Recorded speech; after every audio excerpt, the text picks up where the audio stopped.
Assalamualaikum warahmatullahi wabarakatuh. Perkenalkan kami dari kelompok 2, kelas MN23C.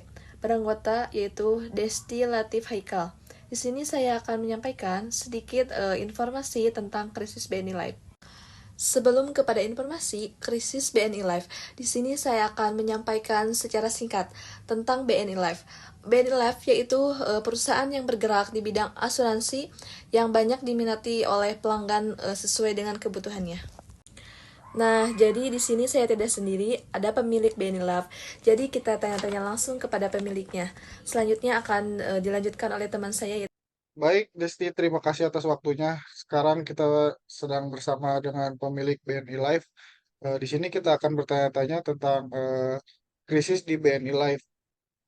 Sebelumnya, Pak Latif, eh, apa sih penyebab dari krisis BNI Life?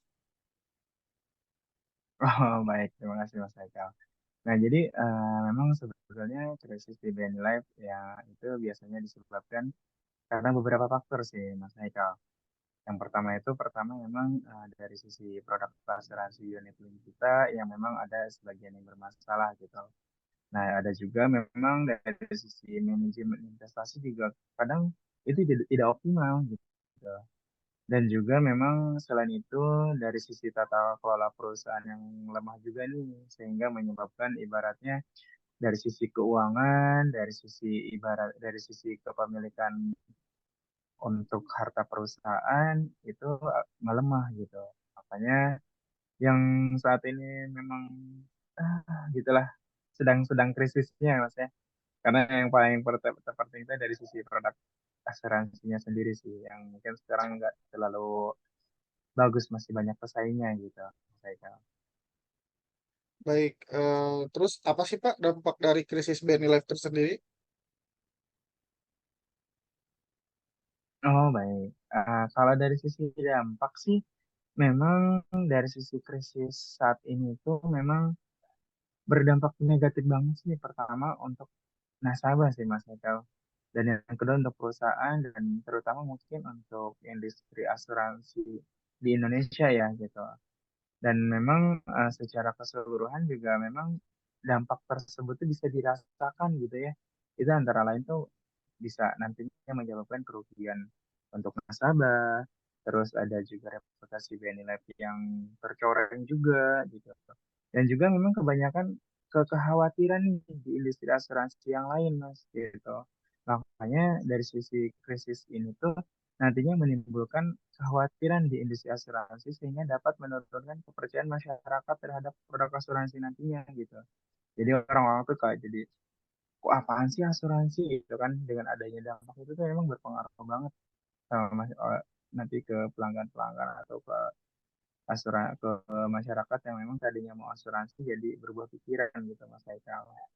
Itu sih Mas Haikal kalau dari sisi dampaknya. Baik Pak, terus apa sih langkah-langkah yang telah diambil BNI Life untuk mengatasi krisis masalah ini Pak?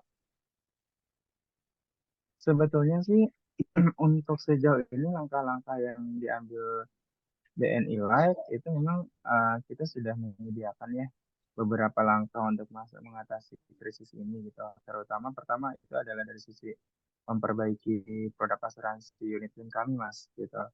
Dan yang kedua juga kita memperkuat lagi nih dari sisi manajemen investasinya Mas Eka. Nah, dan juga kita juga memperbaiki dari sisi tata kelola keuangan perusahaan juga.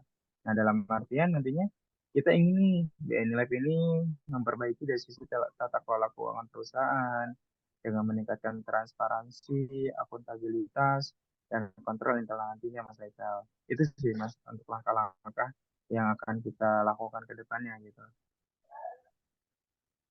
Baik Pak, apakah BNI Life berhasil mengatasi masalah tersebut Pak? Kalau sejauh ini untuk dari sisi BNI Life sendiri Mas ya, memang masih dalam proses Mas, untuk mengatasi krisis ini.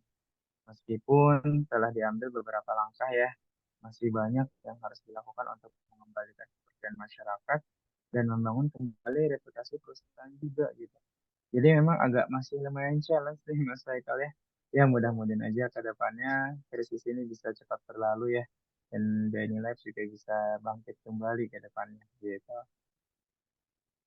Baik, terus apa saja sih strategi yang dapat dilakukan BNI Life untuk mengungkit dari krisis,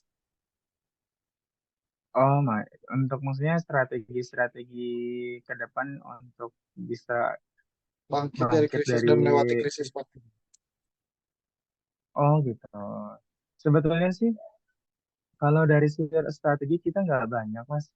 Cuma memang kalau untuk sedikit saja sharing untuk strategi kita untuk bangkit dari krisis, itu memang kita meningkatkan pada fokus pada bisnis inti mas. Contohnya misalkan kita meningkatkan dari jenis asuransinya seperti apa, asuransi jiwanya harus ada apanya, terus asuransi kesehatan harus ada apanya. Kita lebih mengutamakan ke arah situ sih. Terus yang kedua juga kita memang memperkuat dari sisi layanan pelanggan mas gitu karena memang kan pelanggan itu yang utama ya kalau di BNI Live gitu kalau nggak ada pelanggan ya kita nggak cuan dong gitu. Nah makanya kita terus tingkatkan yang namanya layanan pelanggan gitu. Dan juga yang paling terpenting kita juga membangun kembali kepercayaan masyarakat ini. Karena dengan adanya krisis ini kan memang sangat berpengaruh ya untuk ibaratnya kepercayaan masyarakat yang tadinya mau asuransi jadi nggak mau gitu.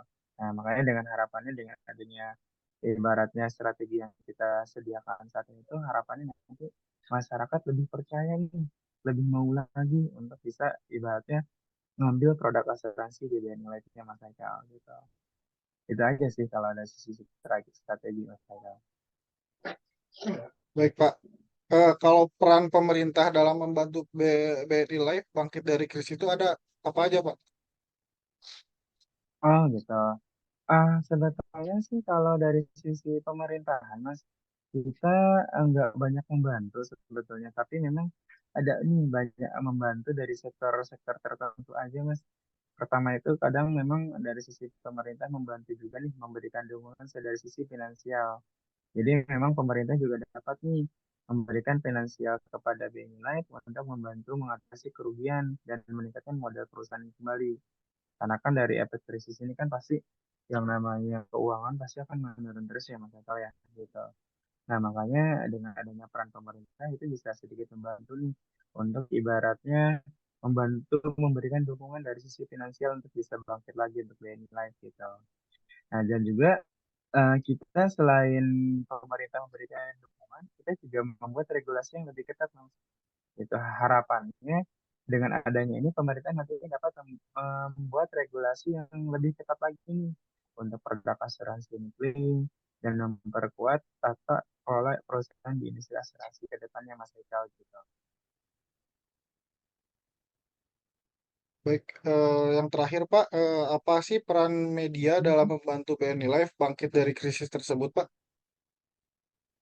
Oh, baik. Tentunya penting banget Mas Haikal yang namanya media ya. Karena tentunya yang namanya media itu tuh banyak banget membantu BNI bangkit dari yang namanya krisis gitu. Pertama itu memang dari sisi memberikan informasi yang akurat dan berimbang gitu. Dan juga dari sisi media ini pun kedepannya bisa mendorong nih diakuisisi publik yang tadinya mungkin masyarakat banyak yang kurang percaya dengan adanya ibaratnya media ini kedepannya bisa membantu juga nih meningkatkan kepercayaan masyarakat untuk mau ambil lagi nih asuransi ini Mas Aikal gitu. Itu sih harapannya dengan adanya media dan lain sebagainya dan strategi-strategi krisis yang kita hadapi nantinya dengan adanya strategi yang sudah kita sediakan, harapannya bisa bangkit kembali sih gitu. Bisa bangun kembali dan bisa menjadikan asuransi BNI tetap menjadi nomor satu asuransi di Indonesia, Mas Haikal gitu. Oke, baik, Pak. Terima kasih atas waktu dan jawabannya. Semoga BNI Life semakin maju dan sukses ke depannya, Pak. Ya, Mas Haikal, terima kasih banyak, Siap. Mas Haikal. Mungkin hanya itu aja Mas Haikal ya yang mungkin yang bisa saya sampaikan. Kurang lebihnya mohon maaf. Kita hanya bisa mendoakan nih Mas Haikal sebagai pewawancara dan Mbak Desti sebagai pembawa acaranya juga gitu. Saya harapkan dengan bantuan Mas Haikal dan Mbak Desti, harapannya bisa meningkatkan dari sisi akuisisi media untuk kedepannya BNI bisa bangkit kembali Mas Haikal. Mungkin itu aja Mas Haikal ya. Terima kasih Baik, banyak Pak. atas waktunya Mas Haikal. Ya, selamat Siap. malam Mas Haikal. Selamat malam, Pak. Terima kasih, Pak. Nah, kita